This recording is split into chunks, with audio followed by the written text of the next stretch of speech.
तो परमेश्वर की इच्छा है कि हम उसके अनुसार चलें। फिर परमेश्वर का वचन कहता है कि जब वह मुझे पुकारेगा तो मैं उसके सुनूंगा। बाइबल में बहुत बार हम बहुत से लोगों की अवस्थाओं को देखते हैं। जब परमेश्वर ने अब्राहम ने हाजिरा के जो एक है स्त्री है, अब्राहम की पत्नी, जब उसे घर से निकाल दिया, उसके बेटे के समेत वो मरुभूमि में जाकर बैठी हुई है और वो परमेश्वर को पुकार रही है। और परमेश्वर का वचन कहता है परमेश्वर ने उसे वहां पर उसके लिए उपाय किया है। एक और व्यक्ति है जिसके विषय में हम देखते हैं, दानियल नबी की किताब को यदि हम पढ़ें तो वहां पर हम देखेंगे 6 अध्याय और उसके 19 से 22 पद को हम पढ़ेंगे। जल्दी से अगर कोई पढ़ सकता है, दानियल नबी की किताब उसका 6 अध्याय और उसके 19 से 22 पद को जल्दी से कोई पढ़ सकता है तो पढ़ें इसको।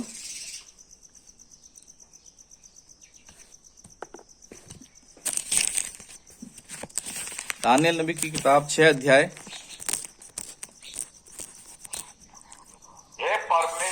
मेरे परमेश्वर ने अपना दूत भेजकर सिंह के मुंह को ऐसा बंद कर रखा कि उन्होंने मेरी कुछ भी हानि नहीं की। इसका कारण यह है कि मैं उसके सामने निर्दोष पाया गया, और हे राजा, तेरे सम्मुख भी मैंने कोई भी भूल नहीं की। हालेलुया। यहाँ पर हम देखते हैं दानियल एक व्यक्ति है जो परमेश्वर का भय मानता है, परमेश्वर से प्रेम करता है। दिन में वो 3 बार प्रार्थना करने वाला व्यक्ति है। तो वहां पर जो उसके शत्रु थे, उन्होंने उसको खत्म करने के लिए, उसको नष्ट करने के लिए एक योजना बनाई और उन्होंने राजा से मिलकर राजा से कहा कि एक मूर्ति को बना और एक ऐलान कर, एक अनाउंसमेंट कर कि इस नगर में रहने वाले सब लोग उसकी क्या करें, आराधना करें, उसको प्रणाम करें। और बाइबल बताती है कि दानियल ने इस बात को नहीं किया क्योंकि वो परमेश्वर से प्रेम करता था, और इसीलिए उसने परमेश्वर से प्रेम करने के कारण उस अवस्था के अंदर, क्योंकि वहां पर नियम बनाया गया था, जो उसकी मूर्त को आराधना नहीं करेगा, जो प्रणाम नहीं करेगा, उसको शेरों के बीच में डाल दिया जाएगा। लेकिन उसने इस बात की परवाह नहीं की क्योंकि वो परमेश्वर से प्यार करता था। और इस कारण बाइबल बताती है राजा भी जानता था कि दानियल में कोई कमी नहीं है, कोई उसके अंदर कोई दोष नहीं है, लेकिन जो निर्णय था, जो नियम उसने बनाया था, उस नियम को उसको फॉलो करना था, उसको मानना जरूरी था। जब उसके शत्रुओं ने जाकर शिकायत की कि दानियल तेरे मूर्त के आगे नहीं झुकता है, उसको प्रणाम नहीं करता है, तो उसके लिए ये किया गया कि उसे उठाकर शेरों के गुफा में डाल दिया जाए, जहां खूब सारे शेर थे। और यदि आप अध्ययन करेंगे, स्कॉलर्स ने लिखा इस तरह से कि उन शेरों को कई कई दिन तक भूखा रखा जाता था। और बाइबल बताती है कि उसके बीच के अंदर जब दानियल को डाल दिया गया तो राजा बेचैन हो गया, वो रात भर सोया नहीं। यदि आप 19 पद से पढ़ेंगे तो वहां पर आप पाएंगे, हम पढ़ सकते हैं 19वां पद। और वो जी, वो भटकते ही राजा हाँ, उठा और सिंह के गड्ढे की ओर फुर्ती से चला गया। हाँ, परमेश्वर का वचन यहाँ कहता है कि पूरी रात राजा को नींद नहीं आई। और 18 पद को पढ़ें तो लिखा है, तब राजा अपने महल में चला गया और उस रात को बिना भोजन पड़ा रहा। उसके पास सुख विलास की कोई वस्तु नहीं पहुंचाई गई और उसे नींद भी नहीं आई। मेरे प्रियो, क्या राजा कभी किसी ऐसे व्यक्ति के लिए कुछ कर सकता है? कभी भी नहीं कर सकता है। लेकिन यहाँ परमेश्वर बीच में है, क्योंकि दानियल परमेश्वर से प्यार करता है। इसलिए राजा की अवस्था हो गई, वो बेचैन हो गया कि उसने एक निर्दोष को सजा दे दी है, और वो रात भर सोया नहीं, उसने कोई भोजन नहीं किया, उसने कोई आनंद की कोई चीज को ग्रहण नहीं किया, और रात भर उसे नींद नहीं आया। और लिखा है सुबह भोर को पो फटते ही, आज सुबह जब मैं उठा तो 4:30 बजे करीब मेरी आंख खुली। मैंने कहा अभी तो बहुत अंधेरा है। मैं बाहर नहीं आया क्योंकि मैं कभी गांव में रहा नहीं, तो मुझे लग रहा था कि थोड़ा उजाला हो जाए तो बाहर जाऊं। तो मैं ऐसी अवस्था में बाहर नहीं आया। लेकिन यहाँ राजा है और वो भोर को पो फटते ही, मतलब सुबह की पहली किरण भी नहीं निकली, और वो राजा वहां कहाँ चला गया? दानियल, जहां शेरों की मांद में है। और पुकार कर उसने कहा, जब राजा गड्ढे के निकट आया तब शोक भरी वाणी से, क्योंकि राजा को नहीं उम्मीद थी कि दानियल बचेगा, क्योंकि वो शेर भूखे शेर थे। और वहां पर जब वो गया तो उसने चिल्लाकर शोक भरी वाणी से कहा, दानियल से कहा, हे दानियल, हे जीवते परमेश्वर के दास, क्या तेरा परमेश्वर जिसकी तू नित्य उपासना करता है तुझे सिंहों से बचा सका है? एक बहुत अच्छा टाइटल। गाड़ी से चिल्लाने लगा। हाँ, पढ़िए। यहां परमेश्वर का वचन कहता है कि यहां जिसकी तू नित्य उपासना करता है तुझे सिंहों से बचा सका है। यहां परमेश्वर का वचन हमें बताता है कि दानियल को दो बातें उसने कही हैं। हे दानियल, हे जीवते परमेश्वर के दास। क्या कह रहा है यहां पर दानियल को राजा? जीवते परमेश्वर के दास। उसकी आइडेंटिटी क्या है? उसकी पहचान क्या है? कि वो परमेश्वर का जन है। यदि मैं और आप परमेश्वर से प्रेम करते हैं, यदि मैं और आप परमेश्वर को जानते हैं, तो हमारा जीवन का जो स्टाइल है, हमारे जीने का जो तरीका है, वो दानियल के समान हो जाएगा। और राजा भी क्या कह रहा है उसको? इतना बड़ा पोस्ट का आदमी उस छोटे से व्यक्ति को कह रहा है तू परमेश्वर का दास है, क्योंकि उसके जीवन से, उसके आचरण से राजा ने दानियल को देखा ये सच में जीवते परमेश्वर को मानने वाला है। और तब क्या उसने, जिसकी तू उपासना करता सिंहों से बचा लिया। तब एक और खास बात हम देखते हैं। तब लिखा है, तब दानियल ने राजा से कहा, हे राजा, तू युगान युग जीवित रहे। यदि मैं और आप होते, यदि हम अपने सांसारिक जीवन को जैसे हम जीते हैं, यदि हम होते और इस प्रकार का व्यवहार हमारे साथ होता, तो हम क्या करते? हमारा व्यवहार क्या होता? तूने तो अपनी कोशिश कर ली, तूने तो मुझे मरवाने की सोची थी, लेकिन मेरे परमेश्वर ने ऐसा नहीं होने दिया। उसने कटाक्ष नहीं किया, उसने उसके ऊपर घमंड से कोई कमेंट नहीं कसा। लेकिन बहुत खूबसूरत बात वहां पर दानियल कह रहा है। क्या कह रहा है? कि हे राजा, तू युगान युग जीवित रहे। आशीष दे रहा है उस व्यक्ति को जो उसके विरोध में है। ये स्वभाव कब आता है मेरे प्रियो? जब हम परमेश्वर के साथ संगति करते हैं, क्योंकि परमेश्वर का जो प्रेम है वो हमारे अंदर ट्रांसफॉर्म हो जाता है। फिर हम उसकी सृष्टि से, उन लोगों से भी प्यार करते हैं जो हमारे शत्रु हैं, क्योंकि परमेश्वर का प्रेम ऐसा ही है। और यहां पर दानियल जो है वो कह रहा तो युगान युग जीवित रहे। और 22 पद में कहता है, मेरे परमेश्वर ने अपने दूत भेजकर सिंहों के मुंह को क्या कर दिया है? बंद कर दिया है। हमारा परमेश्वर जो जीवित परमेश्वर है वो कहता है, यदि तू आग में जाएगा, आग तुझे जला नहीं सकती। यदि तू पानी में जाएगा, पानी तुझे डुबा नहीं सकता। और इस बात के कई प्रमाण बाइबल के अंदर हैं। परमेश्वर के लोग पानी में से होकर चले गए, समुद्र ने भाग दे दिया, यरदन नदी उल्टी बहने लगी, क्योंकि परमेश्वर का वचन कहता है कि जब परमेश्वर उनके आगे आगे चलता है तो उस सृष्टि की औकात नहीं है, सृष्टि की ताकत नहीं है कि वो परमेश्वर के जन को नुकसान पहुंचा सके। शेर का मुंह बंद हो गया, शेर नुकसान नहीं पहुंचा सका। ये क्यों हुआ? क्योंकि दानियल ने परमेश्वर से प्रेम किया, परमेश्वर के नाम को जान लिया। और मैं आज आपको उत्साहित करना चाहता हूं कि ये वही शेर हैं। यदि आप आगे पढ़ेंगे 23 आयत में, तो यहां पर लिखा है 24 में, तब राजा ने आज्ञा दी कि जिन पुरुषों ने दानियल को चुगली खाई थी वे अपने अपने बाल बच्चों और स्त्रियों समेत लाकर सिंहों के गड्ढे में डाल दिए जाएं। और वे गड्ढे की पैंदी तक भी नहीं पहुंचे कि सिंहों ने उन पर झपट कर हड्डियों समेत उनको चबा डाला।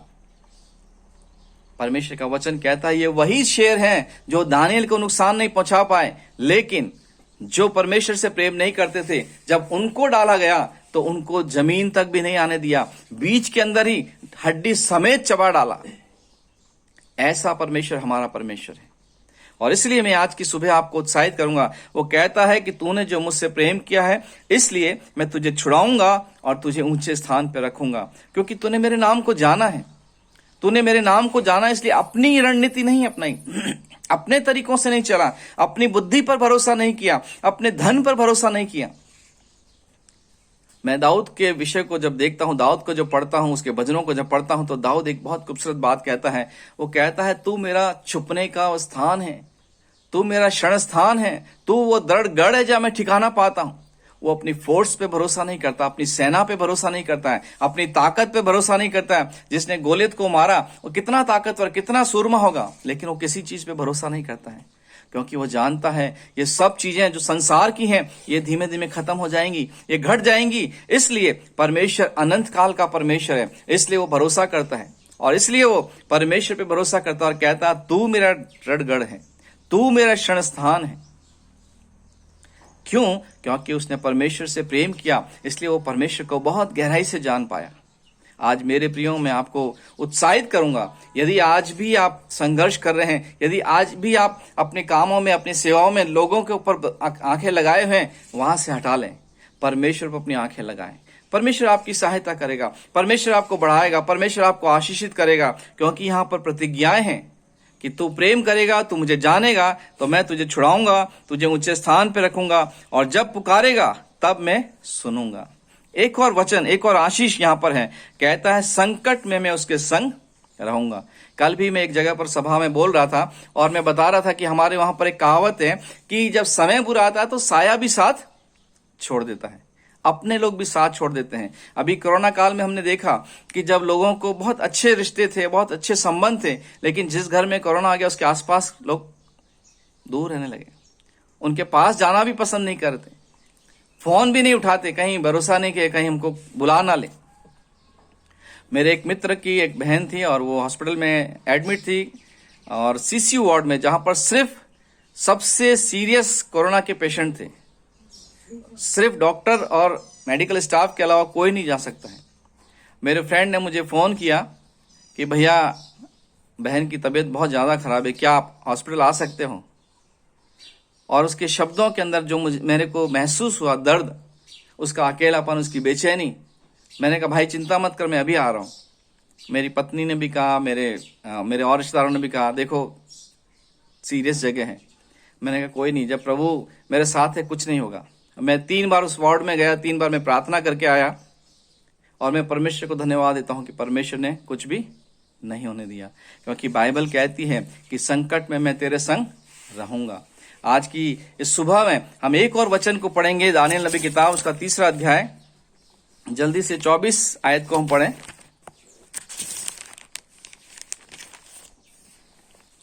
दानियल नबी की किताब उसका 3रा अध्याय उसका 24 पद। तब नबूकदनेस्सर राजा अचंभित हुआ और घबरा कर उठ खड़ा हुआ और अपने मंत्रियों से पूछने लगा, क्या हमने उस आग के बीच 3 ही पुरुष बंधे हुए नहीं डलवाए? उन्होंने राजा को उत्तर दिया, हाँ राजा, सच बात है। और 25 पद को भी पढ़ दें। उसने कहा, अब मैं देखता हूँ कि 4 पुरुष आग के बीच खुले हुए टहल रहे हैं और उनको कुछ भी हानि नहीं पहुंची, और चौथे पुरुष का स्वरूप ईश्वर के पुत्र का सदृश्य है। हालेलुया। परमेश्वर का वचन कहता है यहाँ पर कि संकट में मैं तेरे संग रहूंगा। ये आग साधारण आग नहीं थी। अगर आप आगे पढ़ेंगे तो आग को 7 गुना भड़काया गया था शद्रक, मेशक, अबेदनगो को आग में डालने के लिए। और शद्रक, मेशक, अबेदनगो ये 3 व्यक्ति वो हैं जो परमेश्वर से प्रेम करते हैं। उनके साथ भी दानियल के समान परिस्थितियां थी। यदि तुम नहीं करोगे तुम्हें आग में डाल दिया जाएगा। उन्होंने आग की परवाह नहीं की, उन्होंने मृत्यु की परवाह नहीं की, उन्होंने डर को अपने जीवन में नहीं आने दिया। क्यों नहीं आने दिया? क्योंकि वो परमेश्वर को बहुत निकटता से जानते हैं, वो परमेश्वर को बहुत करीबी से जानते हैं। उन्होंने व्यक्तिगत समय परमेश्वर के साथ बिताया। किताब से परमेश्वर को नहीं जाना, बाइबल से परमेश्वर को नहीं जाना, परंतु व्यक्तिगत बाइबल पढ़ना है।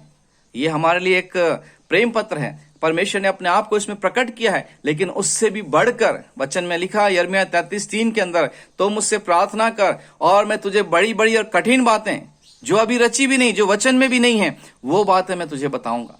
और मैं परमेश्वर को धन्यवाद देता हूं, परमेश्वर गहरे गहरे रहस्य हमको बताता है, गहरी गहरी बातें हमको बताता है।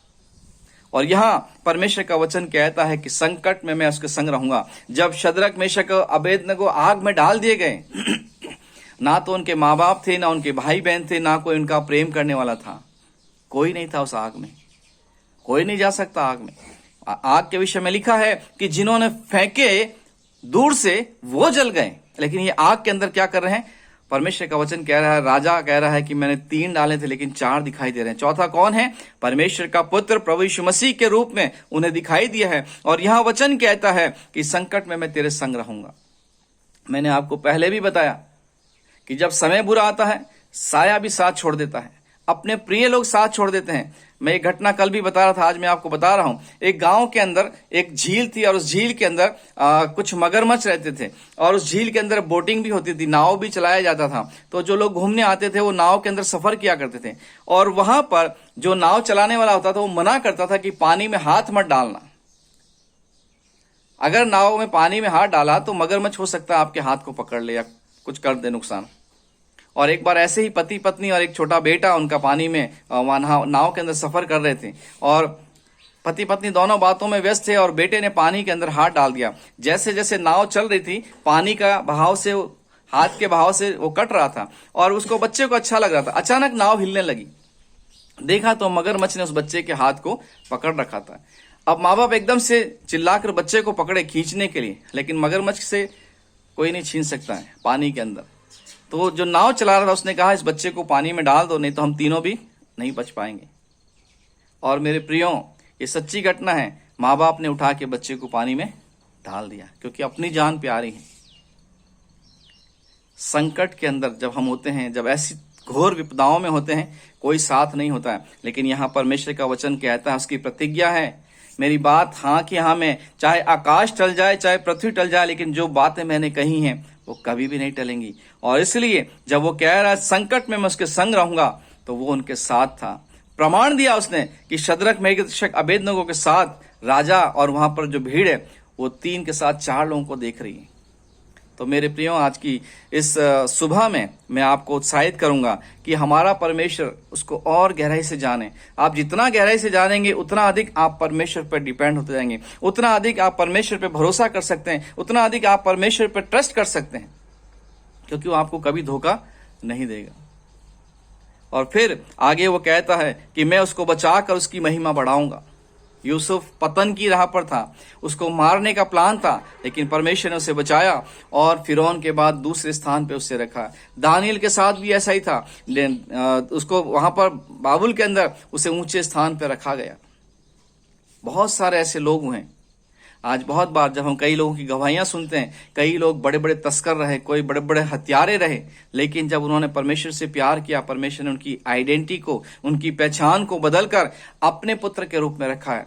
आज वो लोग आदर पाते हैं, वो सम्मान पाते हैं, क्योंकि जो संसार के तरीके में जब जी रहे थे तो संसार उनका दुश्मन था, लेकिन जब परमेश्वर के पास आए तो परमेश्वर ने उनके शत्रुओं को क्या करा। वचन में लिखा है, जब किसी का चाल चलन परमेश्वर को भा जाता है तो उसके शत्रुओं को उसके वश में कर देता है। आज की सुबह मैं आपको अपने इन बातों के द्वारा यही कहना चाहता हूं, यदि आप परमेश्वर के साथ चलेंगे तो वो क्या करेगा, आपकी महिमा को बढ़ाएगा, आपके खराब नाम को अच्छे नाम में परिवर्तित कर देगा। मेरे जो साले जी हैं संजीव ठक्कर, जो कुम सिंह भाई के और इन लोगों के स्टाफ भी रहे, लीडर भी रहे, उनका जो पुराना जीवन है बहुत ही खतरनाक। वो राजस्थान के अंतर्राज्यीय वाहन चोरों में भी उसका नाम आ चुका था। एक गलत प्रकार का जीवन, लेकिन जब परमेश्वर को उन्होंने जीवन दिया, आज वो संस्था के जो नेशनल काउंसिल ग्रुप है उसके वो सदस्य हैं। परमेश्वर ने उनकी आइडेंटिटी को बदल दिया। जिस मोहल्ले में रहते थे उस मोहल्ले के लोग, माँ बाप बच्चों को उससे दूर रखते थे, उसको पास भी नहीं आने देते थे।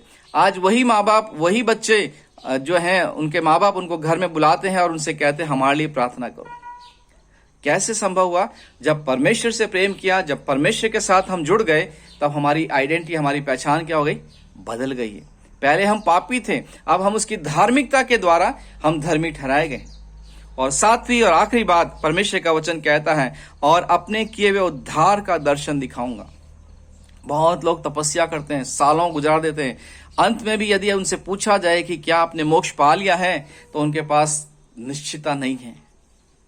उनको नहीं पता है कि अगली बार उनका क्या होगा, क्योंकि उनके अनुसार बहुत सारे जन्म हैं। लेकिन यहाँ बाइबल बताती है कि तेरे जीते जी तुझे कंफर्म होगा कि तू स्वर्ग के राज्य में जाएगा, तू परमेश्वर के दाहिनी ओर बैठेगा। स्तेफनुस, जिसके विषय में वचन में लिखा गया है कि जब उसे पथरवाह किया जा रहा था, जब वो मरने की अवस्था में था, उसने आंखें उठाकर देखा और उसने पाया कि प्रभु यीशु मसीह उसके लिए हाथ फैलाए खड़ा हुआ है।